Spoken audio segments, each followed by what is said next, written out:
This is a video showing the problem with my RocketStor 6414. I have two of them. The one on the left is the one that works properly. The one on the right is the one that doesn't work properly. When I took it out of the box, it worked for about 5 minutes until the power supply heated up and began having issues. So right now they're both hooked to a powered off server. So I'm going to power on the server and show what happens.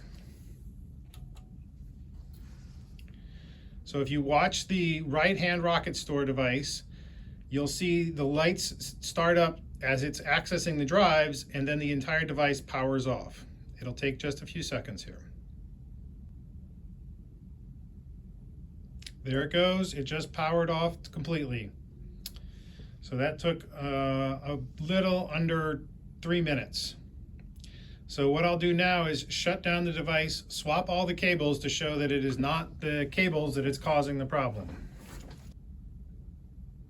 Okay, so the server is now powered off, so I'm going to power off the working unit, power off the non-working unit.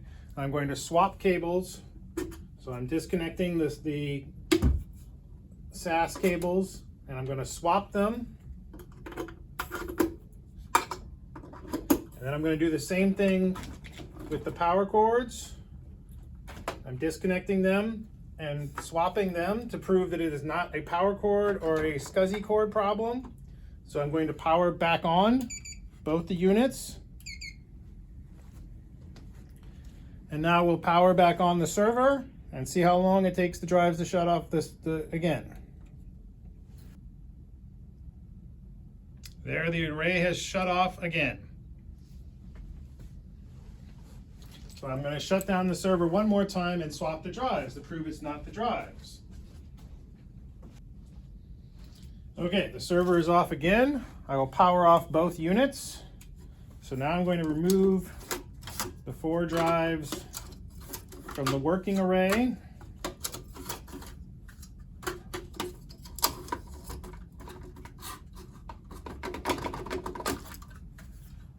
And then I'm going to swap over the drives from the non-working array.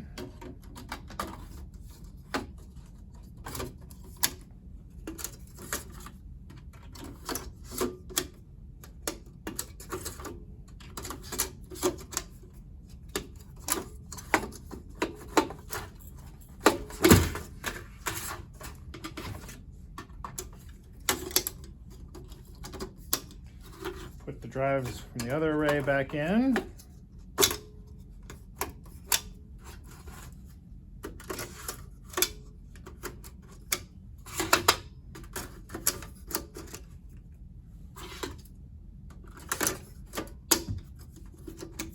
Okay, now I'm going to power back on the 2 units.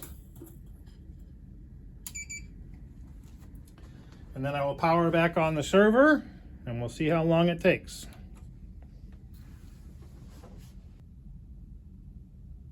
And there the array has powered off again. So I've swapped cables, I've swapped drives, I've done everything I can to show that one of my arrays works perfectly fine and the other array powers off automatically, I believe, because the power supply is not working properly, and once the power supply heats up, cannot provide enough power and then shuts down.